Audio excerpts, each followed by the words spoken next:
Tu veux quelques petites astuces crochet qui ont littéralement changé ma vie? Pas forcément des techniques de pro, hein, juste des gestes du quotidien qui font gagner du temps, t'évites des galères et surtout qui te donnent envie de crocheter encore plus souvent. Alors, première astuce, avoir une trousse de survie au crochet qui suit partout. C'est simple, j'ai toujours une petite pochette avec moi qui contient des ciseaux, une aiguille à laine, ou plusieurs, des marqueurs, un petit stylo pour noter les changements, un mètre de couture. Comme ça, que je sois sur le canapé ou dans une salle d'attente, j'ai toujours tout sous la main, en cas de besoin. Et je passe pas 50 ans à essayer de retrouver cet anneau marqueur-là qu'il me fallait absolument. Autre astuce, doubler le fil. T'as pas le bon fil sous la main? C'est pas grave, on peut le tricoter en double. C'est simple, pas compliqué. 2 fils lace ensemble, ça donne un fingering. 2 fingering ensemble, ça donne un worsted.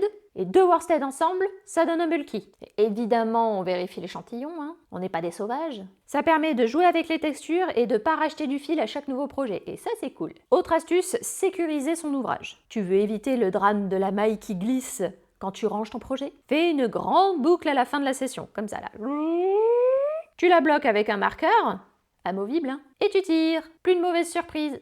Autre astuce, pour une transition de couleur bien propre, change ton fil quand il te reste 2 boucles sur ton crochet. Tu termines la maille avec la nouvelle couleur. 0 surépaisseur, 0 décalage. C'est nickel. Et enfin, dernière astuce, pas des moindres, assembler au fur et à mesure. Celle-là, je l'adore, hein, c'est la technique du John as you go. Tu assembles tes carrés de granit pendant que tu les crochettes. Et hop, pas de couture, pas d'assemblage à la fin. Super facile. Pour ça, il suffit de travailler dans les mailles en l'air avec des mailles coulées. Et pouf, un plaid comme par magie. Et toi, quelle technique tu vas tester en premier?